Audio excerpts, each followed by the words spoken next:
सब जगह भगवान है। आप खोजिए तो सही, अहंकार का, काम, मद, लोभ का चश्मा तो हटाइए नेत्रों से, चश्मा लगाइए भक्ति का, भगवान मुस्कुराते नजर आएंगे, भगवान आपके मन को मोहते हुए नजर आ जाएंगे। एक बार उनको पुकार के तो देखिए, बस आपको प्रयास करना पड़ेगा। तेजो वारी मृदाम यथा विनिमय, रेगिस्तान में जल में थल की अनुभूति हो जाती है। संसार में हमको, संसार में रह करके हमको लगता है यही सब कुछ है महाराज, जबकि यहाँ कुछ भी नहीं है। हमने पहले दिन कहा था हमारा शरीर अपना नहीं है महाराज, स्वयं अपने नहीं है, हम अपने, दूसरों को बनाने की तो बात छोड़ो, जो जो है वो सब मिथ्या है, सब मिथ्या। अगर कोई सत्य है तो ईश्वर सत्य, जगन मिथ्या, सारा संसार झूठा है महाराज, कोई किसी का नहीं है और ना कोई हमारा है, ना हम किसी के हैं। हम किसके हैं? हम उसके हैं, वो हमारा है। इसलिए महाराज बात तो बहुत सारी है, आइए हम वहीं चल रहे हैं मंगलाचरण में जहां पर देह की बात कही गई थी, हम उनका ध्यान करते हैं। और निर्मत्सराणाम सताम दूसरे श्लोक में कहा गया था, ये भागवत का सुनने का अधिकारी कौन? निर्मत्सराणाम सताम, जिसके मन से राग द्वेष चले गए, जिसका हृदय राग द्वेष से रहित है, वह भागवत कथा का सुनने का अधिकारी है, वह भक्ति करने का अधिकारी है। और तीसरे श्लोक में कहा गया था महाराज कि पिबत भागवतम रसमालकम मुहुरहो रसिका भुवि भावुका। अरे संसार के रहने वाले संसारियों, तुम पर भगवत अनुग्रह हो गया है, ये कथा मिल गई है तो पान कर लो, और न केवल एक बार, मुहुर्मुहु बार बार पान करिए। आइए वही चलते हैं। ऋषियों ने कहा सौनक का दिन, सत्रे स्वर्गाय लोकाय सहस्रो सममासतो नैमिषे निमिष क्षेत्रे ऋषयः शौनकादयः। तो नैमिषारण्य की पावन धरा में शौनकादि ऋषि विराजमान हैं। 1000 वर्ष का यज्ञ का संकल्प है उनका, और संकल्पित है यज्ञ होता है भोर की बेला में, मध्याह्न तक चलता है, और फिर अपराह्न से लेकर फिर सूर्यास्त के पहले तक चलता है। और जो दोपहर की विश्राम की बेला है वहां सत्संग होता है महाराज। तो सत्संग की बेला में सूत जी महाराज ने कहा, भगवान, सूत जी महाराज से शौनक जी ने उठ करके उस सभा में खड़े होकर के प्रणाम निवेदित करते हुए कहा, भगवान किम श्रेयः शास्त्र सारः कस्वावतार प्रयोजनम। सुनिए, किम श्रेयः शास्त्र सारः कस्वावतार प्रयोजनम, किम कर्म केवताराश्च धर्मः कम शरणं गतः। भगवान, आपने कहा कि हम आपको जो बहुत ही कर्ण प्रिय है, जो अमृत से भरा हुआ सत्संग है, जिसको भागवतामृत कहा जाता है, श्रवण कराएंगे। महाराज बड़ी अच्छी बात, लेकिन बताइए तो सही, किम कर्मो केवताराश्च, वो भगवान श्री हरि नारायण इस धराधाम पर क्यों अवतरित होते हैं? किम श्रेयः, मनुष्यों का कल्याण संसार में कैसे हो सकता है? अरे कलिकाल के मनुष्यों की तो बड़ी विडंबना है। मंदास मंदमतया मंद भाग्या उपद्रुता। हे भगवान, ये कलिकाल के मनुष्य एक तो मंदभागी हैं, ऊपर से बहुत छोटी सी इनके पास आयु है, ये भगवत प्राप्ति कैसे प्राप्त करेंगे? इनका कल्याण कैसे होगा? किम श्रेयः, इनका कल्याण कैसे होगा मनुष्यों का? कोई उपाय है क्या? शास्त्र सारा, और महाराज शास्त्र तो बहुत सारे हैं, क्या क्या सुने? वेदों को सुने, पुराणों को सुने, उपनिषद को सुना, गीता का ज्ञान, क्या क्या धारण करें? कल्याण किसका? कल्याण किससे हो सकता है? शास्त्र सार क्या है? का स्वावतार प्रयोजनम, जब श्री हरिनारायण धराधाम पर प्रकट होते हैं तो उनके अवतार होने का कारण क्या है? किम कर्मो, वह क्या करते हैं? केवताराश्चो, वो कितने अवतार धारण करते हैं?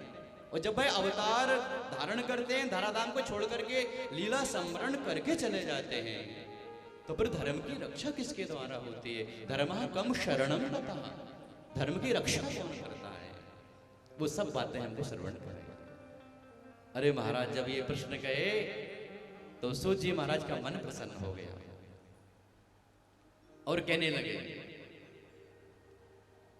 कि हे साधु शौनक आदि ऋषियों, तुमने जो प्रश्न किए हैं ना, मुनि यहाँ साधु पृष्ठ हो, ये बड़े सुंदर सुंदर प्रश्न हैं तुम्हारे, बड़े सुंदर सुंदर तुम्हारी जिज्ञासा है, इससे निश्चित ही मनुष्य मात्र का कल्याण होने वाला है। लेकिन मैं इससे पहले कुछ कहूं, मैं अपने श्री गुरुदेव का स्मरण कर लूं, तो अपने गुरुदेव का स्मरण किया है। गुरुदेव कौन है? सूजी महाराज के श्री सुखदेव भगवान। आइए हम भी उनका ध्यान कर रहे हैं, ध्यान कर रहे हैं। कह रहे हैं यम प्रव्रजन्तमनुपेतमपेत कृत्यम द्वैपायनो विरह कातरा जुहाव पुत्रेति तन्मयतया तरवो विनेदो स्तं सर्वभूत हृदयं मुनिमानतोऽस्मि यस्वानुभावमखिलो श्रुतिसारमेको मध्यात्मदीपमतिथितेर्षतां तमोऽन्धं संसारिणां करुणया पुराणगुह्यं तं व्याससूनमुपयामि गुरुं तं व्याससूनुमुपयामि गुरुं मुनीना। बोले सुखदेव भगवान की। कैसे हैं हमारे गुरुदेव? यम प्रव्रजन्त मनुपेत मुपेत कृत्यम। महाराज एक तो मां के गर्भ से निकल नहीं रहे थे। कैसे ब्रह्मज्ञानी? वो जानते हैं कि मैं मां के गर्भ से बाहर गया तो माया का प्रभाव हो जाएगा, माया मुझको जकड़ लेगी। महाराज माया से कोई नहीं बच सकता। आप ब्रह्म स्तंभ पर्यंतम सर्वम मायामयम जगत सत्यम सत्यम पुनर्सत्यम हरेर नामैव केवलम। आ ब्रह्म स्तंभ पर्यंतम सर्वम मायामयम जगत सत्यम सत्यम पुनर्सत्यम हरेर नामैव केवलम। वह जानते थे मैं गर्भ से निकला और मुझे संसार व्याप जाएगी। और आज बड़ी खुशी की बात है महाराज, आज हम कपिल देवहूति जो संवाद रहेगा ना, उसमें हम जीव की स्थिति को जानेंगे कि माँ के गर्भ में जीव कैसा रहता है। भाई 9 माह तक किस प्रकार रहता है गर्भ में, वो गर्भ से बाहर क्यों नहीं आना चाहता। हम अगर रहेगा समय तो वास्तव में विस्तार से समाज विधि से ही श्रवण कराएंगे। मन तो करता है कथा रात में 12 बजे तक चलना चाहिए तो व्यास विधि से हो पाए। और हमारे व्यास जी ने आज कहा है, कह ही दिया है कि भैया विस्तार से कथा सुनाइए। महाराज जी तो यहीं के पुजारी है तो उन्हें तो कोई दिक्कत नहीं, लेकिन हमारी सबकी बात क्या होगी? बोलिए राधे राधे। उनका तो यही ठिकाना है कि नहीं? उन्होंने बना दिया है आज मन विस्तार से सुनाने का। बड़ा सुंदर महाराज प्रसंग है। कपिल देवहूति ने कहा कपिल जी से, मैया कहा बेटा मैं जानती हूँ और तुम्हें बेटा कहने में मुझे संकोच हो रहा है, तुम श्री हरि नारायण हो। वंदे वेद गर्भम पुरुषम, तुम वेद स्वरूप हो, तुमको कैसे बेटा कहूं? इसलिए तुम तो श्री हरि हो। बताइए ये मेरा मन तृप्त क्यों नहीं होता? चलिए जब उस प्रसंग में पहुंचेंगे तो विस्तार करेंगे। अभी अपनी कथा में आ जाए। बाहर नहीं निकल रहे थे गर्भ से। पिताजी कह रहे हैं बेटा आ जाओ, माता के गर्भ से आ जाओ, 12 वर्ष हो गए क्यों नहीं निकल रहे हो? तो पिताजी से कह रहे हैं हम तो ऐसे ही रहेंगे अंदर, हम नहीं आएंगे। तो कहा तुम्हें शर्म नहीं आती, लाज नहीं आती? माँ को पीड़ा हो रही होगी, तुम कैसे पुत्र हो? गर्भ से बाहर आए नहीं, पहले पीड़ा देने लगे माता को। तो कहने लगे अगर आप भगवान की सच्ची भक्ति करते हैं, उपासना करते हैं, तो उनसे कहिए कि वो गर्भ में आकर के मुझसे पहले कहें कि तुम गर्भ से बाहर निकल जाओ, तुमको संसार की माया का प्रभाव नहीं होगा, तो मैं गर्भ से आऊंगा पिताजी, नहीं तो मैं तो यहीं रहूंगा। अब माँ को कष्ट हो चाहे पिता को कष्ट हो, मैं निकलने वाला नहीं हूँ। तो भगवान व्यास जी ने माथा ठोका और भगवान से कहा, हे मेरे नारायण ऐसी कृपा करो, इसको कुछ प्रेरणा कर दो, माँ के गर्भ से तो बाहर आ जाए कम से कम। अरे 12 वर्ष हो गए, 9 महीना की पीड़ा बहुत होती है, मैया को एक एक दिन बड़ा भारी होता है। और 9 माह का निकालना समय तो बड़ी, ये तपस्या ही तो है महाराज। ये माँ जीवन भर तपस्या ही तो करती है, अपने बच्चे को जन्म दे रही है, अपने शरीर से दूसरा शरीर का निर्माण कर रही है महाराज। वो माता का ही तो अंग है, वो गढ़ रही है महाराज शिशु को, वो अपना भविष्य गढ़ रही है, वो अपने कुल का दीपक तैयार कर रही है। तो कह रहे हैं अब तो बाहर आ जाओ।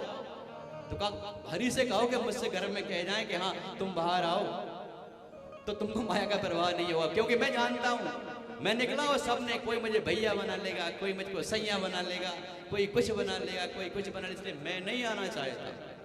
तो भगवत कृपा हुई, भगवान ने घर में आकर के कहा कि पुत्रो तुम बाहर जाइए, तुम्हें मेरी माया का प्रभाव नहीं होगा। तो जब भगवत कृपा हो गई, भगवत साक्षात्कार घर में ही हो गया महाराज, तब गर्भ से निकले तो सीधे जंगल में भागने लगे महाराज। यम प्रव्रजंत मनपेत मपेत कृत्यम, पिताजी पीछे पीछे भाग रहे हैं। यम जिनको ब्रजंतम के आगे प्र उपसर्ग लगा हुआ है महाराज। कहा जा रहे हैं? वन में, लेकिन प्र उपसर्ग प्रव्रजंतम, जो माँ के गर्भ से निकले सीधे जंगल को भागने लगे महाराज। जंगल में, उद्यान में, प्राकृतिक वातावरण का हर कोई मनमोहक, मन को मोहना चाहता है, जाना चाहता है, देखना चाहता है, लेकिन ये जा रहे हैं प्रव्रजंतम। ये कोई शौक से घूमने को नहीं जा रहे हैं, ना ना ना, ये जंगल में उपासना के लिए जा रहे हैं। एक गर्भ से निकलते सही उपासना का मार्ग पकड़ लिया है। पिताजी कह रहे हैं जरा रुक तो जाओ, माता को आंख भर के जरा देख तो लेने दो, तुम कैसे लगते हो। अरे मुझे एक बार तुम अपने मस्तक को जरा तुम तो लेने दो, एक बार मुझको अपने हृदय में तो ले लेने दो, क्षण भर को तो रुक जाओ। यम प्रव्रजन, पीछे पीछे भाग रहे हैं, पिताजी चिल्ला रहे हैं, रो रहे हैं, लेकिन महाराज वो ना रुक रहे हैं ना पीछे देख रहे हैं।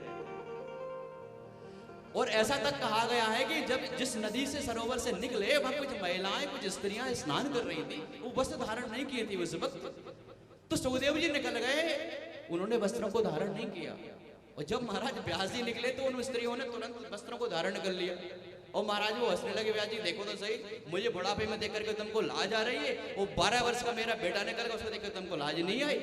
तो स्त्रियां हंसने लगी, वो कहने लगी, हे व्यास जी महाराज, आप जिनको 12 वर्ष का युवा मान रहे हैं, वो कोई साधारण बालक नहीं है। भाई तो परब्रह्म को जानने वाला और परब्रह्म की खोज के लिए जाने वाला, वह कोई अद्भुत और एक योगी पुरुष है। भाई तो परमहंस है। बड़ा परमहंस को तो ये बोध ही नहीं है कि कौन स्त्री कौन पुरुष, इसे बोध ही नहीं है, वो तो परमहंस है। उन्हें देख करके कौन सी लाज। आप जानते हैं स्त्री क्या है, पुरुष क्या है, इसलिए आपके लिए तो मर्यादा रखनी ही पड़ेगी नाथ। हे स्वामी आप तो जानते हैं।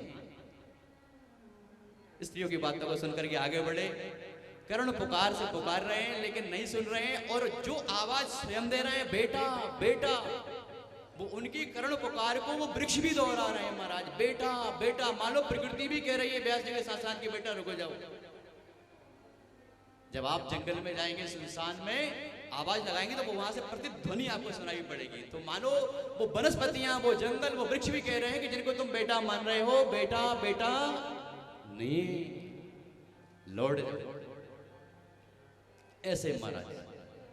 वही पायनो बिरह कातर, आज वो बिरह कातर, और बिरह में इतने कातर हैं महाराज, सुध बुध की, अपने शरीर की सुध बुध नहीं, लौट आए लेकिन नहीं लौटे। माथा पकड़ लिया, रुदन करने लगे। पिताजी व्यासी लौट आए, लेकिन सुखदेव भगवान लौट गए। पुत्रे तन्मयतया तरवो भी नहीं, तरवो अर्थात वृक्षों ने भी कह दिया बेटा बेटा, वो भी करुण पुकार में रोने लगे। ऐसे दिव्य ज्ञान से संयोजित, ऐसे परम ज्ञानी परमहंस श्री सुखदेव भगवान हैं, जिन्होंने भागवत की कथा परिचित को श्रवण कराई है। यस्वानुभवमखिलो श्रुति सारमेको मध्यात्म दीप मतित तीर्षताम तमोंदम संसारिणाम करुणयाः पुराण गुह्यम। संसारिणाम, हम सब संसार वासियों के लिए पुराण की रचना करी व्यास जी महाराज ने, लेकिन अध्ययन किसको कराएं? कोई हो तो सही उस लायक। तो महाराज कौन है इसके लायक? तो अपना पुत्र ही तो है। तो महाराज मीठे मीठे सुंदर सुंदर श्लोकों को अपने शिष्यों को पढ़ाया। अहो वकीयम स्तन कालकूटम जिघान सया पाया यदप्य साध्वी। और महाराज जब ऐसे सुंदर श्लोक, जब वो उनके शिष्यगण जब वहाँ जंगल में जाकर के, वन में जाकर के उच्चारण करते हैं, गायन करते हैं, तो उन श्लोकों की ध्वनि जब सुखदेव जी के कानों में पड़ती है तो महाराज जो घर को छोड़ के आए थे वो घर की ओर भाग रहे हैं। शिष्यों को कहा भैया ये सुंदर सुंदर श्लोक आपने कहाँ से सीखे, हमको भी सिखा दो। तो शिष्यों ने कहा महाराज अगर सीखना तो हमारे गुरुदेव के पास चलो। कहाँ रहते हैं आपके गुरुदेव, आ जाओ हमारे पीछे पीछे। तो महाराज वही सुखदेव भगवान उन शिष्यों के पीछे पीछे भागते भागते वही पहुंच गए जहां से वह भागे थे गर्भ से निकलकर, व्यास जी महाराज के आश्रम में। और व्यास जी ने कहा अरे शिष्य तुमने बड़ा कमाल कर दिया। तो शिष्यों ने कहा महाराज कमाल हमने नहीं किया, हमारा कोई इसमें कौतूहल की बात नहीं है। अगर आश्चर्य है, कौतूहल की बात है तो महाराज भागवत जी के वो श्लोक हैं जिनको सुन करके आपके ये विरह जो बैराग को धारण करके जंगल में चले गए थे वो बैरागी बन के भी लौट आए घर पे आपसे भागवत का अध्ययन करने के लिए। बोले सुखदेव भगवान की, जिन्होंने अध्यात्म दीप संजोया। महाराज हम संसार वासियों को कल्याण करने के लिए हम तो भ्रम में पड़े थे महाराज, हम तो अज्ञान अंधकार में पड़े रहे। तो संसार के अज्ञान अंधकार को दूर करने के लिए, मनुष्य मात्र को कल्याण करने के लिए सुखदेव भगवान ने ग्रंथ का अध्ययन किया भागवत जी का। और वही भागवत जी समय आने पर महाराज परीक्षित को श्रवण कराई। और वही भागवत जी हम सबको श्रवण करने को आज प्राप्त हुई है। बोली भागवत भगवान की। तो भगवान कितने अवतार धारण करते हैं। सूत जी महाराज ने गुरुदेव को वंदन किया, प्रणाम किया और कहा सवै पुंसा परो धर्म ययात्मा संप्रसेदति अहैतुक्य प्रतिहता ययात्मा संप्रसेदति। सबै पुंसाम परो धर्मो यतः भक्ति अदोक्षजे। हे शौनक आदि ऋषियों, मैं आपको परम धर्म की बात बताता हूं, धर्म नहीं परम धर्म। सबै पुंसाम परो धर्म। तो महाराज सबसे बड़ा धर्म क्या है? भगवान की भक्ति। भक्ति कैसे करें, क्या करें शरीर से? सबै पुंसाम परो धर्मो यतः भक्ति रदोक्षजे। इस शरीर को अगर आपको मिल गया है तो इससे क्या करें? भक्ति करें, जिससे परमात्मा प्रसन्न हो, भगवत आपको प्राप्ति हो जाए। और मैंने अभी पहले कुछ देर पहले यही कहा था, अहेतु क्या प्रतिहता। अहेतु की निष्काम भक्ति। भक्ति दो प्रकार की, एक सकाम और एक होती है निष्काम। सकाम कैसी? आप मंदिर गए, भोलेनाथ पर जल चढ़ा रहे हैं, जल चढ़ाते चढ़ाते भगवान मेरा बेटे की नौकरी अभी तक नहीं लगी। ये भोलेनाथ 1 महीना हो गया जल चढ़ाते चढ़ाते अभी तक नौकरी नहीं लगी। रोज जल की धारा महादेव पर गिर रही है, लेकिन जल की धारा गिरते गिरते मेरे बेटे की नौकरी नहीं लगी, नौकरी नहीं लगी, नौकरी नहीं लगी। तो भगवान कह रहे हैं देखो तो सही, अरे नौकरी नहीं लगी इस बात तो घर से बैठी बैठी भी कह सकती थी। जल चढ़ाने आई है तो जल चढ़ाना, ओम नमः शिवाय बोल, कुछ अपने स्तोत्र का पाठ कर, मंत्र पाठ कर। जल चढ़ा रही है, कह रही है नौकरी नहीं लगी, नौकरी नहीं लगी, नौकरी नहीं लगी। अरे ये भक्ति है क्या? हाँ अच्छा, घर में बैठ के माला जपन हो रहा है भैया, माला हाथ में चल रही है और मन कहाँ चल रहा है कि बेटा 22 वर्ष का हो गया, अभी तक ये विदेश नहीं गया, ऑफर नहीं आया बड़ी कंपनी का, अब ये 24 साल का हो गया, 25 साल का हो गया, कब शादी होगी, लड़की कैसी मिलेगी, तमाम सारी बात माला हाथ में घूम रही है। और मन में कौन कौन से विचार आ रहे हैं। और माला पूरी हो गई महाराज, 5 माला हो गई, 11 माला हो गई, माला रखी, माला पूरी हो गई, लेकिन एक माला 11 करी और 11 माला में से महाराज एक बार भी मन से, मन का एक मन से भी ध्यान नहीं किया। तो फिर वो 11 माला किस काम की? कोई काम की है क्या? नहीं है ना। लेकिन हम तो यही करते हैं महाराज। अब आपका पता नहीं आप क्या करते हैं। बोलिए राधे राधे। हाँ होता है ना ऐसे। घर में बैठो, अच्छा मंदिर में बैठो, घर की तो बात छोड़ो, मंदिर में भी जाएंगे तो मंदिर में नेत्र बंद करके बैठ जाएंगे तो मंदिर में भले नेत्र बंद करके बैठे, मन आपका घर में ही रखा है। वो बैठी बैठी मैं ये सोच रही पता नहीं बहू 4 बार चाय पी जाएगी, मैं आधे घंटे में जाऊंगी यहाँ से, बस भर भर दूध की चाय पिएगी आज। वो नौकरानी आई है कि नहीं आई है, झाड़ू लगाया है नहीं लगाया, पोछा लगाया नहीं लगाया, मेरे ऑफिस का टाइम हो गया है, क्या करूं? है बात नहीं सही? तो ये भक्ति है क्या? नहीं है ना। अब फिर कहो मेरी कामना पूरी है ही नहीं रही महाराज। कहां से होगी तेरी कामना पूरी? अरे तेरी कामना पूरी होगी कैसे? एक बार कह दो भगवान हमारा ये संकल्प है, आपको करना है, पूरा हो जाएगा। उन्हें सबकी ध्यान है, वो सबका ध्यान रखते हैं महाराज। वो कितना ध्यान रखते हैं सुनो, कितना ध्यान रखते हैं भगवान। कि दांत न थे जब दूध दियो, दांत न थे जब दूध दियो, जब दांत दिए तो को अन्न भी दे। जल में थल में पशु पक्षिन में वो सबको दे तो तेरी सुध ले। जान को दे तो अजान को दे तो जहान को दे तो वो तो खो भी दे। रे मन मूर्ख शोक करे क्यों, शोक करे कछु हाथ न आई है, सोच करे कछु हाथ न आई है। हाँ, दांत न थे तब दूध दियो, जब दांत दिए तो को अन्न भी दे। जल में थल में पशु पक्षिन में सबकी सुध ले तो तेरी भी ले। जान को दे अजान को दे जहान को दे वो तो को भी दे है। रे मन मूर्ख, तो मन से कह दिया करो, रे मन मूर्ख सोच करे क्यों, क्यों सोचता है? वो तेरी सुध भी ले, वो तुझको भी देंगे। प्रतीक्षा तो करिए महाराज, बस आशा ही परमम दुखम। प्रतीक्षा ही तो सबसे बड़ी है, इसमें प्रतीक्षा ही तो नहीं होती महाराज, करनी पड़ेगी। अगर प्रभु प्राप्ति के मार्ग में निकले तो परीक्षा होगी, प्रतीक्षा करनी पड़ेगी। महाराज गुरुदेव ने कहा था सबरी को, तुझे कुछ नहीं करना, राम आएंगे तेरे घर चल के आएंगे। पूछ नहीं पाई कब आएंगे, गुरुदेव का प्राणांत हो गया, देह त्याग दिया गुरुदेव ने, ये नहीं पूछ पाई। अच्छा, गुरु से पूछना भी नहीं चाहिए। हम बड़ों से प्रश्न करने का अधिकार नहीं है, पिताजी से प्रश्न करने का अधिकार बेटे को नहीं है, नहीं है सामने, शास्त्र की मर्यादा नहीं है। जो कह दिया सो कह दिया, आपको बस स्वीकार करना है। तो गुरु ने कहा कि राम तेरे द्वार पे आएंगे, कुछ नहीं करना तुझको। पूछ नहीं पाई कब आएंगे, बस कल आएंगे, कल आएंगे, कल आएंगे, कल आएंगे। आते आते महाराज बुढ़ी है गई, राम नहीं आए। एक दिन तो रोने लगी, नींद नहाए रे चैन नहाए रे, जीवन सारा बीत गया रे, राम नहाए रे। गाने लगी, रो रो के गा रही है महाराज। नींद नहाए रे चैन नहाए रे,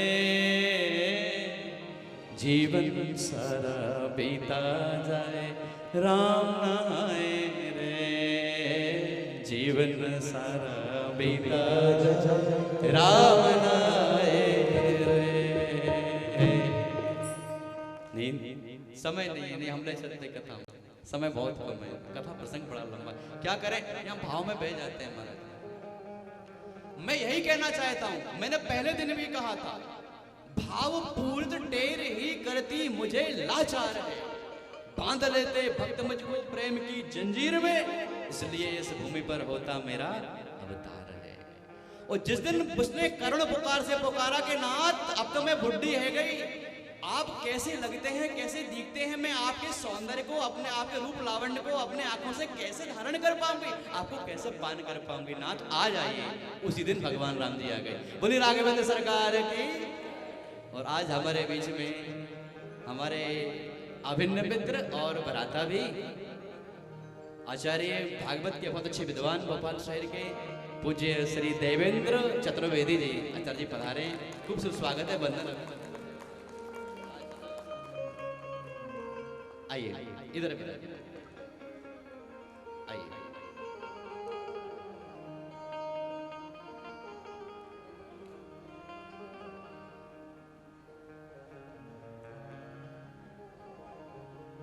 बोले भागवत भगवान की।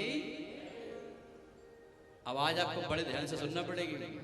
ये भोपाल के बड़े विद्वान हैं और बड़े आचार्य हैं। आपकी कथाओं में बड़े भक्त लोग आते, बड़ी भीड़ लगती है महाराज। तो इसलिए आज देखेंगे वो बैठे बैठे के इनकी कथा में श्रोतागण कैसे सुनते हैं। इसलिए कोई भक्त, कोई बड़े आचार्य आए, कोई संत महापुरुष पधारे तो आपको सावधान हो जानी चाहिए। बोलिए राधे राधे। हाँ, कहाँ थे हम? बात वही चल रही थी कि आपको भगवत प्राप्ति में प्रतीक्षा तो करनी ही पड़ेगी, चाहे जीवन ही क्यों ना निकल जाए। जीवन ही क्यों, हाँ, अगर आपके मन में जब बहुत क्रोध आ जाए ना, मैंने कल भी कहा था, आप लड़िए ना भगवान से, खूब लड़िए, लड़ने में कोई बुराई नहीं है। अरे भाई, जिनका आप साधना कर रहे हैं, जिनको जीवन को आपने साधना बना लिया है, उपासना के मार्ग पे चल रहे हैं, तो छोटी छोटी बातों पर महाराज घर में पति पत्नी लड़ बैठते हैं। अरे वो भी देखो से कितने प्रेम करते हैं, बताओ, है बात के नहीं है? तो फिर आप भगवान से प्रेम करते हैं तो भगवान से लड़िए ना, अधिकार है। वृंदावन में एक पये गांव के महात्मा नागा जी थे और उनके आश्रम में एक बड़े कोई संत जी थे। भक्तमाल की कथा है। और उनका केवल एक ही काम था, भाई संतों के लिए खूब बढ़िया दूध की खीर बनाते थे। और गिरिराज महाराज की परिक्रमा में जो भी परिक्रमा करने वाले श्रोतागण आते, जो भी भक्तजन जाते थे परिक्रमावासी परिक्रमा करने, उनको बढ़िया खूब खीर का प्रसाद बांटते थे। और आश्रम में जो भी कोई आए उसके लिए खूब खीर का प्रसाद पवाते थे महाराज। बट एक ही काम था, केवल संतों की सेवा और बढ़िया दूध ही दूध की ओटी हुई बढ़िया खीर महाराज। एक दिन की बात महाराज, भोर की बेला में सुबह सुबह लगभग 3 बजे उनकी सारी भैंसें जो आश्रम की थी, भैंस का दूध रखते थे बढ़िया, वो सारी भैंसें हमारे कोई चोर चुरा के ले गए। अब ये उठे महाराज 5 बजे पहुंचे वहां गौशाला में, तो ना गाय मिली ना भैंसे मिली महाराज। अब इनको बड़ी गुस्सा आई। अब संतों का दोपहर में आने का टाइम होता है, वो दोपहर में 12 बजे आ जाते हैं महाराज। उनको तो खीर चाहिए, प्रसादी पवाना है। अब जब देखी तो एक भी ना भैंस है ना गाय है, अब दूध कहां से आए महाराज। इन्हें बड़ी गुस्सा आई महाराज। इनने डंडा उठाया, वो सीधे जहां गोपाल जी बैठे थे मंदिर में, जल्दी बताओ तुम बैठे बैठे कर क्या रहे थे यहाँ पे? क्या कर रहे थे बैठे बैठे? अरे तुम्हारे रहते रहते वो सारी गायें खोल के ले गया, भैंसे खोल के ले गया, तुम बैठे रहे केवल, पकड़ नहीं पाए उनकी, कुछ बोल नहीं पाए, चिल्ला जाते जरा, कुछ शोर मचाते, हम आ जाते, कुछ बोल तो सकते थे। बैठे रहो ऐसे ही, ना आज दूध मिलेगा, ना जल मिलेगा, ना स्नान कराऊंगा, ना हार पहनाऊंगा, ना वो कुछ नहीं मिलेगा, बैठे रहो ऐसे ही। महाराज डांट के डंडा दिखा गया उनके लिए। और अब इतना गुस्सा आया, अब आपको बताइए, जब गुस्सा आता है तो आदमी फिर घर छोड़ देता है। चला, ये मैंने आश्रम छोड़ दिया महाराज, जंगल में जाके एक वृक्ष की शाखा पे जाके बैठ गए महाराज। इनके मन में क्या सूझा, एक वृक्ष की शाखा पे, कदम का पेड़ था, शाखा पे जाके बैठ गए महाराज। बढ़िया माथा चढ़ा हुआ है, कोई चिंता नहीं, ठाकुर जी के स्नान हो चाहे ना हो, सेवा हो ना हो, गौ लगे ना लगे, कोई मतलब नहीं है, बैठे महाराज। भोर की बेला से दोपहर की बेला हो गई, सांझ की बेला हो गई, रात्रि की बेला हो गई महाराज। अब देखना भगवान का चमत्कार। भगवान ने तुरंत प्रेरणा करी, जो गाय भैंसे लेके खोल के गए थे चुरा करके, भगवान उन नागा जी के बेस में ही उनका बेस बना करके उनके घर पहुंच गए, उनको डटाया, धमकाया और उनसे अपनी गाय भैंसों को छुड़वाया और अपने आश्रम में ले गए, अपने घर पे आश्रम में लाके बांध दिया। यहाँ पर कुछ लोगों को भगवान ने भेजा प्रेरणा करके, जहां पर वृक्ष के ऊपर बैठे हुए थे, वो जाकर के कहते हैं क्या भैया, अरे महाराज जी क्या बात है, आज आपको अपने वो सेवा की समय का बेला का ध्यान नहीं है? 7:30 बज रहे हैं, सूर्यास्त हो गया है, संध्या बेला पूरी हो गई, रात्रि है जा रही है, तुम्हें ध्यान नहीं, आज क्या तुम्हारे मन में ऐसे बैठे हुए? तो कहा किसकी बात कर रहे हो? गोधूली बेला हो गई है, तो मेरे घर आश्रम में गाय है ही नहीं है, कोई है नहीं, मैं तो भगवान से झगड़ के आ गया हूँ। तो फिर क्या बात कर रहे हैं? दोपहर की बेला में आप गाय को घिरे घिरे चले जा रहे थे, हमने तो आपको आंखों से देखा है। कहने लगा मैं दिख रहा था? तो उन्होंने कहा हाँ प्रभु जी, स्वामी जी आप ही थे। अरे नागा जी आप ही थे, आप ही तो थे, हाथ में डंडा लकड़ी लिए हुए थे, आगे आगे गई भैंसे चली जा रही थी, आप घेरते घेरते चले जा रहे थे, दोपहर की बेला थी, और अब कह रहे हो कि हमको पता ही नहीं, झूठ क्यों बोलते हो?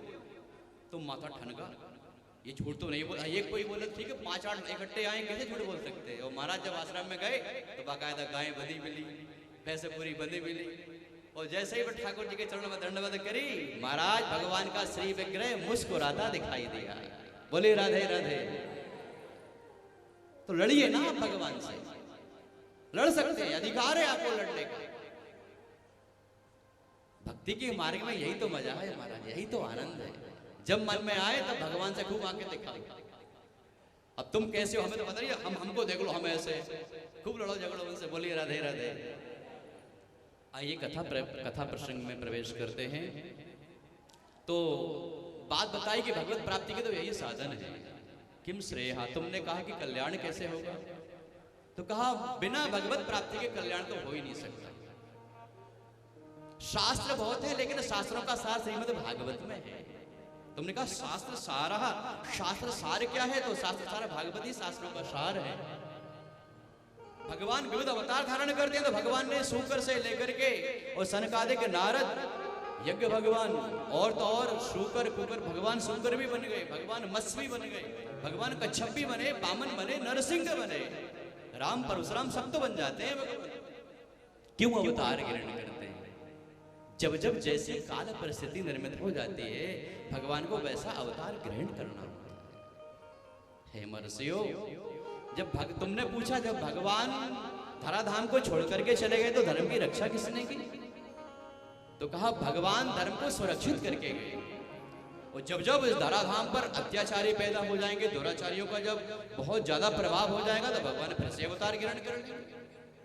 तो महाराज कलिकाल में अवतार भी ग्रहण धारण करेंगे। भगवान कहा निश्चित ही कलिकाल के अंत में जब कुछ ही वर्ष शेष रह जाएंगे, तब भगवान कल्कि के रूप में अवतरित होंगे, ब्राह्मण के घर में, उत्तर भारत में अवतरित होंगे। तो महाराज बड़ी अच्छी बात बताई आपने कहा कि शास्त्र सारा, जो भागवत की बात कही, भगवान उस कथा को श्रवण कराइए।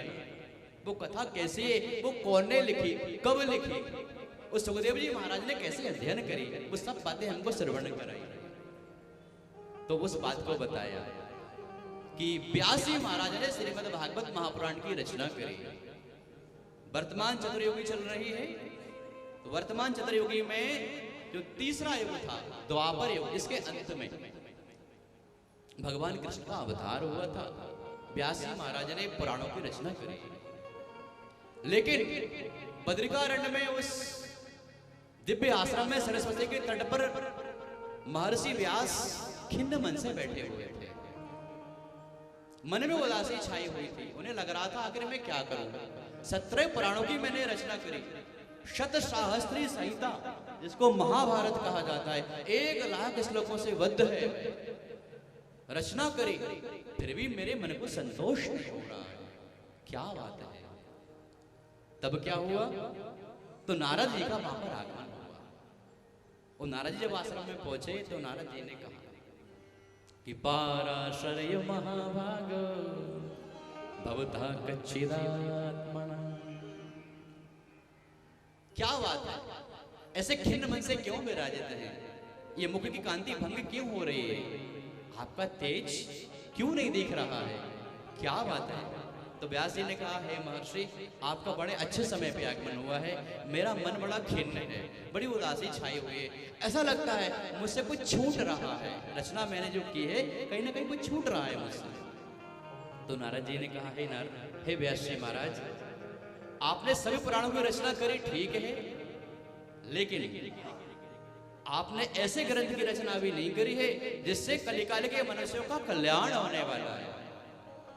ना तथा वासुदेवस्यो महिमा ह्यनुवर्णितः, न तथा वासुदेवस्यो महिमा ह्यनुवर्णितः। आप ऐसे ग्रंथ की रचना करिए जिसमें भगवान श्री हरि के बाल स्वरूप की सुंदर सुंदर लीलाएं समाहित हो। कोई ऐसी कथा निर्मित करिए जिससे सुनने में कानों को तृप्ति मिले, एक कानों में एक रस घुले, अमृत घुले, मन आकृष्ट हो जाए। ऐसे कोई कथा का आप संबद्ध करिए। तो कहा आप ही बताइए मैं क्या लिखूं, कौन सा पुराण लिखूं, आप कहना क्या चाहते हैं, आदेश करिए ना।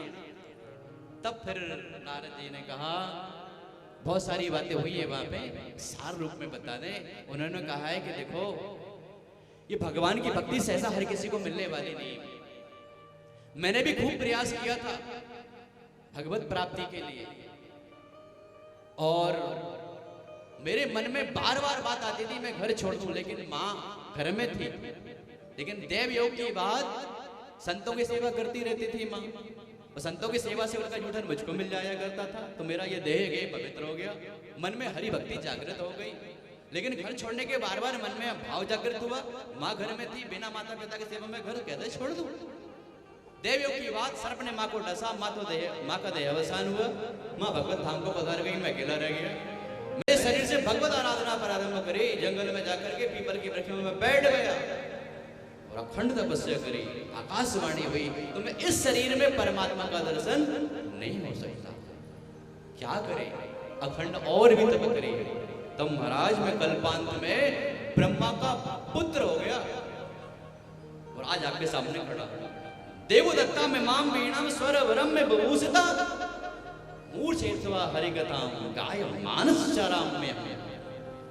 और आज मुझे भगवत नाम में, भगवान नाम के बोलने में ऐसा रस घुलता है कि सच पूछिए मैं तो वीणा लेकर के बजाता रहता हूँ। देवदत्ता में माम वीणा, श्री हरि के द्वारा प्रदत्त ये वीणा का मैं सहारा लेकर के बस श्री नारायण का नाम स्मरण करता रहता हूँ। यही मेरे जीवन का सार है, यही मेरे जीवन का आधार है। मैं चाहता हूं तुम भगवान उन्हीं वासुदेव की महिमा को गाइए। तो महाराज आप आदेश करिए कैसे गाना है। तो कहा मैं आपको, जो मुझको पिताजी ने श्रवण कराइए चतुर श्लोकी भागवत अहमेवा समेवाग्रे नान्यद यस्य सत्पर पश्चादम व्यदेतच्यो सोस्मे हम। तो कह रहे हैं कि इन 4 श्लोकों को मैं आपको श्रवण करा रहा हूं। इन 4 श्लोकों को आप अपनी विवेक के अनुसार विभक्त करिए और भगवान की विविध लीलाओं को आप योग के द्वारा श्रवण करके और भगवान नाम का सहारा लेकर के भगवान को अपनी मति में, अपने धिया में विराजित करते हुए भगवान की बाल लीलाओं का वर्णन करिए। श्रीमद् भागवत महापुराण की रचना करिए। चतुश्लोकी को भागवत का मैं आपको ज्ञान देता हूँ। ये चतुश्लोकी भागवत को आप अपने विवेक अनुसार विविध प्रकार के श्लोकों में संबद्ध करिए। तो महाराज 4 श्लोकों के भागवत को श्रवण किया और 18,000 श्लोकों में व्यासी महाराज ने श्रीमद् भागवत महापुराण की रचना करी। बोले श्रीमद् भागवत महापुराण की जय। वही भागवत जब रचना हो गई, किसको श्रवण कराएं, अध्ययन किसको कराएं? पुत्र हुआ, जंगल में चला गया, भगवत कृपा हुई, लौट के आए, सुखदेव जी महाराज के लिए भागवत जी का अध्ययन हुआ।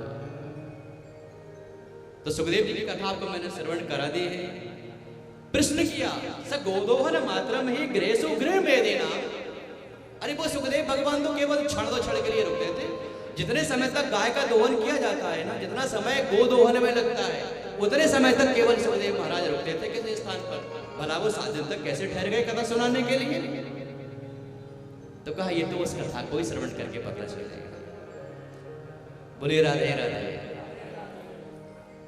अब हम उस कथा की ओर चलते हैं जहां से भागवत की कथा का उदय होता है।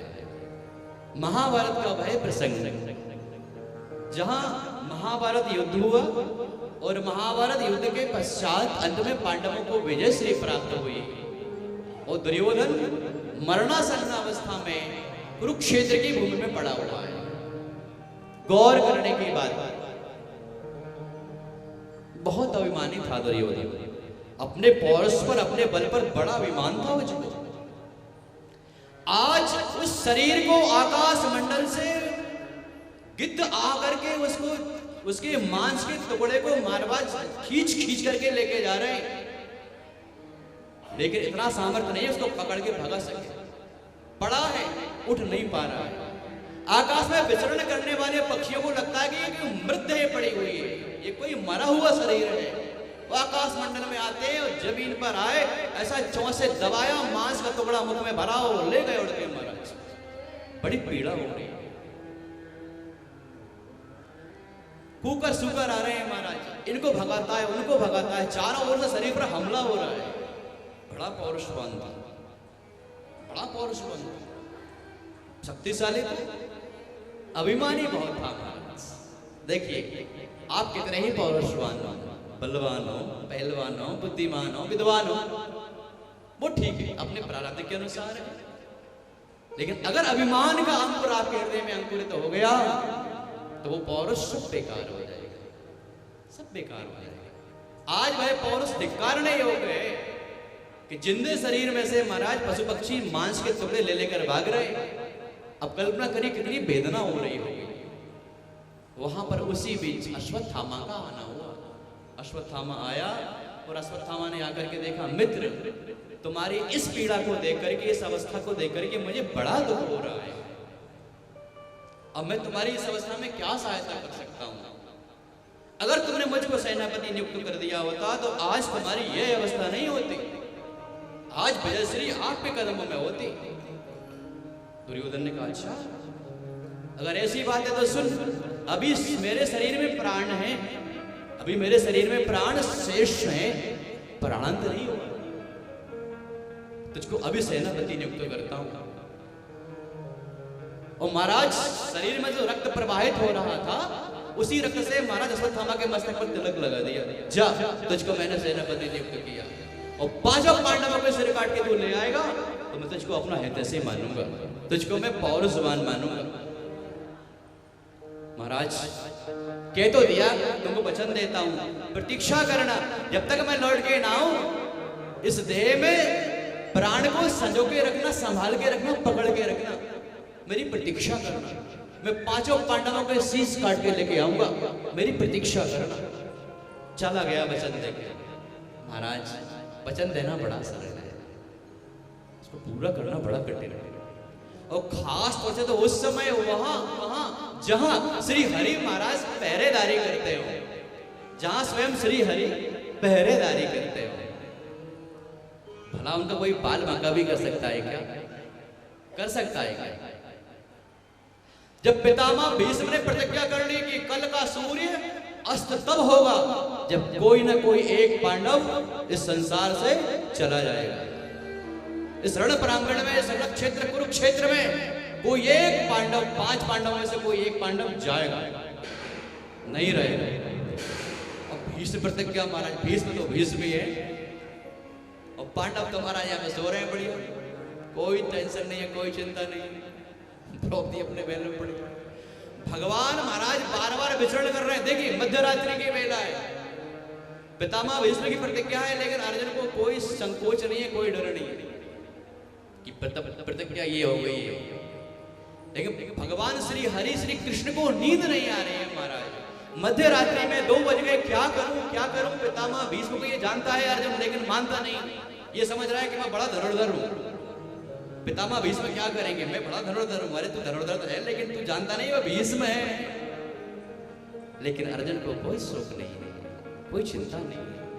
देखिए भगवान श्री हरि जाग रहे हैं। भक्त अगर अपने भगवान पर आश्रित हो जाता है महाराज तो भगवान पहरा देते हैं। और भगवान ने सोचा क्या करें, तो मन में विचार आया, चलो आशीर्वाद दिलाया है जरा सौभाग्यवती भव का। महाराज मध्य रात्रि में ही द्रौपदी के महल में गए, उठो चलो। द्रौपदी को जगाया, पूछा कहाँ ले चलाएगा? चलो प्रश्न मत करो, टाइम नहीं है, समय नहीं है प्रश्न करने का, जल्दी चलो। तो महाराज वो द्रौपदी चल पड़ी बेचारी, आगे द्रौपदी पीछे कन्हैया। पितामह भीष्म के शिविर में पहुंच गए। महाराज पहुंच गए। अब चूंकि पहरेदारी थी, एक दूसरे के शिविर के बाहर पहरेदार खड़े रहते थे, कोई आ नहीं जा सकता, पता नहीं कौन गुप्तचर आ जाए क्या हो जाए। भगवान ने अपनी माया के प्रभाव से गुप्तचरों का प्रभाव निर्मूल किया और भगवान ने द्रौपदी को उस शिविर में प्रवेश कराया। लेकिन फिर भी जो चप्पल पहनी थी ना द्रौपदी, वो चप्पलों की आवाज आ रही थी महाराज। अब रात्रि में आपको बताइए, रात्रि में तो बड़े छोटी शब्द की आवाज आ जाती है, तो डर रहा कहीं कोई जाग ना जाए। तो महाराज भगवान ने द्रौपदी की पादुका उतरवाई, चप्पल उतार दो, वो चप्पलों को उठा करके महाराज अपने पीतांबर में रख लिया। अब बताइए आप, द्रौपदी की चरण पादुकाओं को महाराज भगवान ने पीतांबर में रख लिया, ऐसे समेट लिया। अब चलो अंदर प्रवेश हो गई महाराज शिविर में। वो कहा पितामह भीष्म को बड़ी मधुर भाषा में और प्रेम से प्रणाम निवेदित करना। और जैसे ही द्रौपदी ने मंगल वेला में, ब्रह्म वेला में पितामह भीष्म को प्रणाम करते कहा, हे तातश्री प्रणाम। तुरंत उन्होंने सुना कि दुर्योधन की पत्नी होगी, बहुएं होंगी, दोनों हाथ उठा कर कहते अखंड सौभाग्यवती भव। महाराज जैसे ही आशीर्वाद मिला और द्रौपदी ने महाराज अपना पल्लो हटाया, हे वीर पितामह, आपने तो कहा कि कल का सूर्य एक पांडव उदित नहीं रहेगा, एक पांडव सूर्यास्त के पहले पहले कोई चला जाएगा। वो महाराज आप करें सौभाग्यवती भव, तो आप बताइए तो सही ये कैसा आपका न्याय है? पितामह भीष्म ने कहा द्रौपदी एक बात तो बता, तुझे यहाँ पर लेके कौन आया है और वो कहाँ छिपा छिपा खड़ा है? उसको बाहर लेके, जैसे ही बाहर लेके आने को कहा, भगवान मुस्कुराते हुए सामने आके खड़े हो गए। पितामह भीष्म ने कहा, हे हरि, हे कृष्ण, आप भला इतने परेशान क्यों हुए? अरे जिसकी रक्षा में आप स्वयं खड़े हैं। अच्छा देखिए, अर्जुन बड़ा समझदार था, अर्जुन ने सेना नहीं मांगी, भगवान से कहा मैं आपको चाहता हूं। मतलब क्या है, हम मंदिर में जाते हैं, जल चढ़ाया, दीपक लगाया, सब कुछ किया, भगवान बेटा मिल जाए, बेटी मिल जाए, नौकरी लग जाए, भवन बन जाए, गाड़ी, क्या है कह दो ना आप चाहिए, घर में आप रहिए। जब घर में आप रहेंगे ना तो महाराज फिर कोई कमी रहेगी क्या? कुछ कमी रह सकती है क्या? तो फिर क्यों तमाम सारी जो ऐसे साधनों को मांगते हो जो नष्ट होने वाले हैं? भगवान को ही मांगो ना। राजा ने घोषणा करी, एक जगह एक दरबार सजाया गया कि आज मेला लगेगा, इसमें जिसको जो चाहिए वो सब सुविधाएं रहेंगी, संसार की वस्तुएं, बड़ी बड़ी अमूल्य वस्तुएं रखी जाएंगी, हीरे जवाहरात, सोने चांदी रुपया सब कुछ रखा जाएगा, जिसने जिसपे हाथ रख दिया वो उसका हो जाएगा। घोषणा करा दी। हम महाराज पूरे गांव में हल्ला मच गया नगर में, और महाराज जैसे ही भोर के बेला हुई सब भागने लगे, दौड़ लगाने लगे, और कोई ने चांदी के ढेर पे हाथ लगा, किसी ने सोने के ढेर पे, किसी ने पैसे समेट दिए, महाराज सब मस्त हो रहा है। एक बालक जो अभी 15 वर्ष का था, जो सत्संग में जाता था, संतों की शरण में रहता था, वह यही जानता था कि संसार की वस्तुएं तो नष्ट पदार्थ हैं, इनको तो नष्ट होना है, असत है, ये सत्य नहीं है। तो उसके मन में बेचारा वो खड़ा खड़ा सोच रहा है मैं किसको प्राप्त करूं? इसने सोना ले लिया, इसने चांदी ले ली, इसने रुपया, इसने बस तमाम सारी चीजें। उसके मन में आया मैं राजा के पास चलता हूँ। वह बालक उस मेला की भीड़ से हटते हुए सीधा राज सिंहासन की ओर चलने लगा। सिंहासन पर जैसे ही कदम रखने को तैयार हुआ, द्वारपालों ने पकड़ा, सभासदों ने, अरे अरे कहाँ चला जा रहा है? हमको राजा से मिलना है। तो राजा ने कहा आने दो उस बालक को। वो बालक राजा के नजदीक गया, वो राजा के नजदीक जाकर के कहा, है राजन, आपने घोषणा करी है कि जिसने जो जिस वस्तु पर हाथ रख दिया वो उसकी है जाएगी। तो कहा हाँ, हमने वचन दिया। तो तुरंत उस बालक ने राजा के मस्तक पे हाथ रख दिया। तो राजा ने पूछा ये क्या? तो कहा महाराज आप ही क्या वचन है, मैंने हाथ रख दिया आपके मस्तक पर, अब आप मेरे हो गए। जब आप मेरे हो गए तो आपकी ये सारी वस्तुएं, सारे पदार्थ, सारा धन संपत्ति मेरा हो गया, क्यों आप मेरे हैं। जब आप मेरे हैं तो सब कुछ आपका। इसलिए महाराज भगवान को कहोगे आप मेरे हैं, हमको आप चाहिए, हमको आप चाहिए। तो अर्जुन बड़ा समझदार था, उसने सेना कुछ नहीं मांगी, मुझको आप चाहिए। तो भगवान ने मुस्कुराते हुए बोल, मेरा क्या करेगा? मैंने तो कह दिया है ना, मैं शस्त्र धारण करूंगा, मैं बस मुझको खाली खाली बिना बिना अस्त्र शस्त्र के जहां चाहो खड़ा करा लो। तो भगवान ने कहा, तो अर्जुन ने कहा भगवान से, भगवान बस मैं यही चाहता हूँ, आप चाहे खड़े रहे, आप चाहे बैठे रहे, आप मेरे रथ पर आकर के आगे बैठिए। नाथ, मेरे रथ की बागडोर आपके हाथ में रहेगी, मैं आपके पीछे रहना चाहता हूं। मैं आप मेरे आगे रहेंगे, मैं आपके पीछे। इसलिए महाराज अर्जुन की तरह समझदार बन जाइए। इस जीवन की जो बागडोर है, इस जीवन की बागडोर भगवान के हाथ में सौंप दीजिए कि भगवान ये शरीर रूपी रथ, हमने इस रथ की जो डोर है वो आपके हाथ में। आत्मानम रथनम विद्धि शरीरम रथमेव च मनः तु सारथम विद्धि। बुद्धि तो सारथम विद्धि, मनः प्रग्रहमेव च इंद्रियाणि हयानासु विषयास्तेतु गोचरान्। इसलिए क्या करें? आत्मानम रथम विद्धि शरीरम रथमेव च। ये शरीर रथ है हमारा, आत्मा इसमें रथी है, ये शरीर रथ है। रथ में जो चलाने वाला साथी वो कौन है? आत्मा है। लेकिन हमने इस मन की जो हमने शरीर रूपी रथ में इंद्रियों की बागडोर मन के हाथ में थमा रखी है। मनः प्रग्रह में विचो, मन तो दसों दिशाओं में भटकने वाला है, तो ये डोर बुद्धि के हाथ में दो ना। बुद्धिम तु सारथिम विद्धि, बुद्धि को सारथी बनाइए शरीर रूपी रथ का। मन और बुद्धि में यही अंतर है महाराज। मन में विचारशीलता नहीं है, बुद्धि विचारशीलता है बुद्धि में। बुद्धि बात सोचती है। जब कोई कार्य के लिए हम बार बार किसी कार्य के लिए सोचे तो हमारा जोर मस्तिष्क पर, बुद्धि पे जाएगा, हम क्या करें, ये करने लायक है अथवा ये करने लायक है। तो कहने का मतलब इतना ही है कि इस शरीर की बागडोर भगवान के हाथ में सौंपने से अर्जुन ने भगवान को रथारूढ़ करके सारथी बना लिया था कि नाथ अब आप मेरे सारथी हैं, मैं रथी हूं और आप सारथी हैं। बताइए, भगवान सारथी बन गए हमारे। तो भगवान कितने दयालु हैं, दयालु के नहीं कि भगवान सारथी बन गए। जो द्वारिकाधीश है वो सारथी बने, रण प्रांगण में बैठे अर्जुन को। जहां अर्जुन कहता है चलो वहां ले चलो रथ, तो वो रथ वहां लेके जा रहे हैं, और रथ यहाँ ले चलो, वो रथ वहां लेके जा रहे हैं। वो अर्जुन आज विश्राम की वेला में है और भगवान पहरा दे रहे हैं। क्या करूं, मेरा रथ ही तो सो रहा है, मैं सारथी भटक रहा हूं। तो लेकर के पहुंच गए, आशीर्वाद दिलाया। अब पितामह भीष्म कह रहे हैं नाथ इतने परेशान क्यों हुए आप, जिसकी सारथी आप हैं, जिसकी पहरेदारी में आप निरंतर खड़े रहते हैं, भला ऐसे भक्त का बाल बांका भी हो सकता है। अरे मेरी प्रतिज्ञा एक बार नहीं कई बार हो जाए, आपके रहते भला पांडव का कोई बाल बांका कर भी सकता है क्या नाथ? आप क्यों परेशान हो गए? आपको मध्य रात्रि में परेशान होना पड़ा। भगवान मुस्कुराने लगे, द्रौपदी की आंखों में आंसू भर गए। महाराज प्रणाम निवेदित किया, अपने शिविर में लौट गए। और महाराज जब भोर की बेला हुई थी, युद्ध प्रारंभ हुआ था, तो पितामह भीष्म की उस लाज को रखने के लिए भगवान ने, जब पितामह भीष्म ने महाराज तीखे प्रहार, तीरों के तीखे प्रहार किए अर्जुन पर, वो अर्जुन का इतना सामर्थ्य नहीं बना कि पितामह के बाणों का सामना कर सके और महाराज बाण पर, धनुष पर एक बाण भी संधान कर सके। वो गांडीव कांपने लगा, जैसे ही गांडीव को पकड़ा उधर में तीर चल गया महाराज। जैसे ही साधा की तीर चला, गांडीव दूर। अर्जुन बार बार पराजित होने लगा। भगवान को लगा ऐसा ना हो कोई तीर अर्जुन की छाती में आके धस जाए। इससे पहले कि कोई तीर पितामह भीष्म के धनुष से निकले और अर्जुन की छाती को छलनी करे, मैं अपने भक्त को ऐसे नष्ट नहीं होने दूंगा। मैं धर्म के लिए अवतरित हुआ हूँ।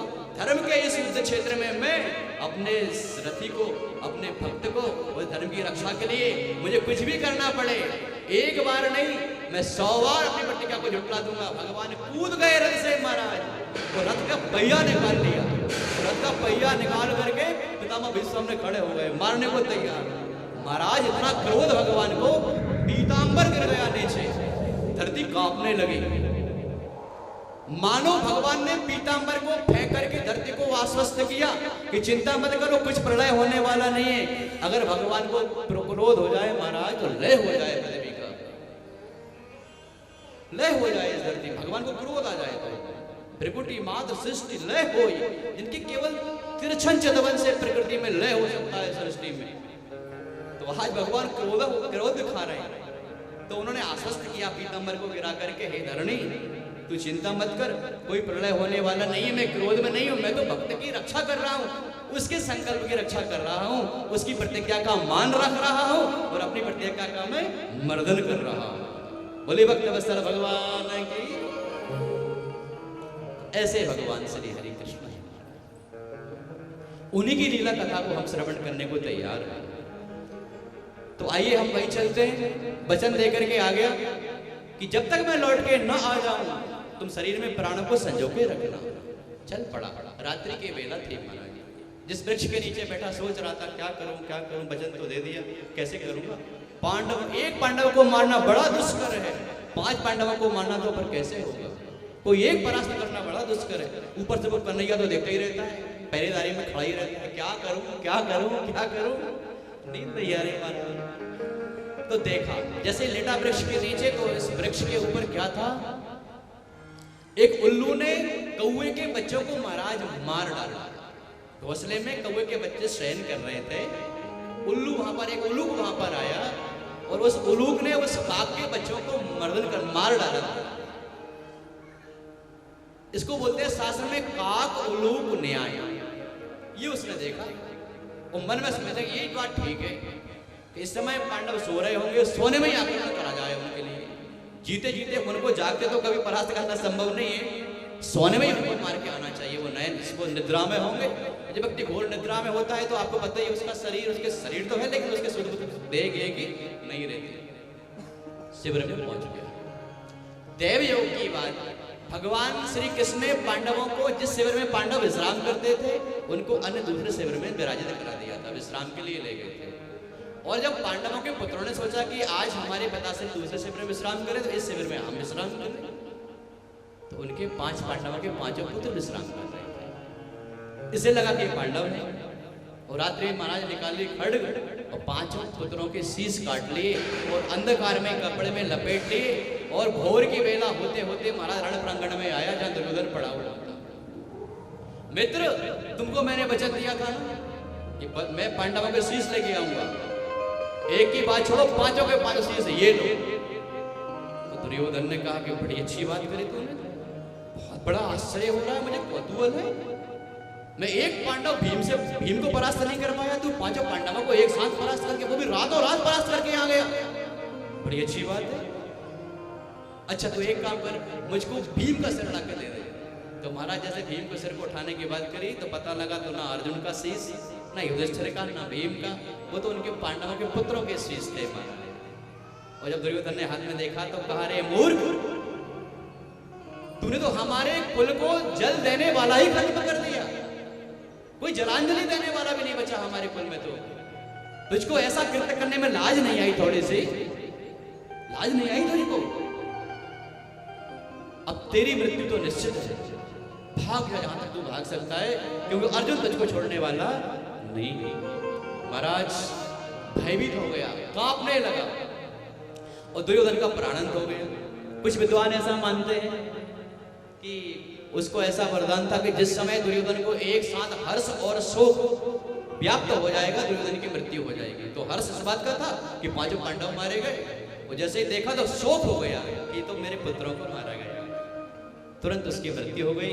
अश्वत्थामा चल पड़ा महाराज, भोर की वेला हुई, कथा बड़ी लंबी है। अर्जुन वहां पर पहुंचे, अश्वत्थामा को परास्त किया, बांध दिया जंजीरों से पकड़ के दुर्योधन, और अश्वत्थामा को पकड़ के जंजीरों से बांध करके और द्रौपदी के चरणों में ला करके पटक दिया और कहा, बोलो इसको किस प्रकार से मृत्यु दंड दिया जाए? तलवार से इसकी गर्दन अलग कर दी जाए, अथवा गांडी पर मैं अपना बाण प्रहार करके इसके मस्तक को अलग कर दूं? कैसे मारूं? आज्ञा करो। लेकिन द्रौपदी ने कहा, मुच्यता मुंचता मेसो ब्राह्मणो नितराम गुरु। मुंजताम मुंजताम ऐसो ब्राह्मणो नितराम गुरु। छोड़ दो इनको, छोड़ दो। क्यों?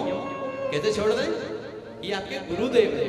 अरे गुरु का बालक है तो गुरुदेव ही कहलाएंगे, ऊपर से ब्राह्मण को मारे। क्षत्रियों को कभी ब्राह्मण पर उनके प्राण हरण करने की, ब्राह्मणों की हत्या की कोई अधिकार नहीं। ब्राह्मण का तो हमेशा रखवाला होता है क्षत्रिय। आप कैसे क्षत्रिय हैं जब आप ब्राह्मण को मारने की बात करते हैं? ऊपर से आपके ब्राह्मण कुमार है और गुरु के पुत्र हैं।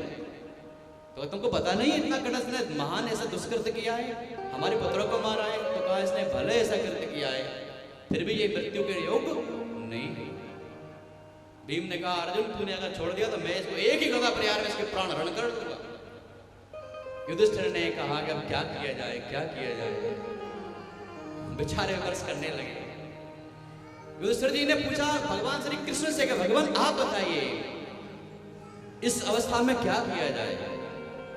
तो भगवान ने कहा, ब्रह्म बंधुर्न हंतव्यो आतताए वधारणा। ब्रह्म बंधुर्न हंतव्यो, कभी ब्राह्मण को मारना नहीं चाहिए, मृत्यु दंड नहीं देना चाहिए। आतताए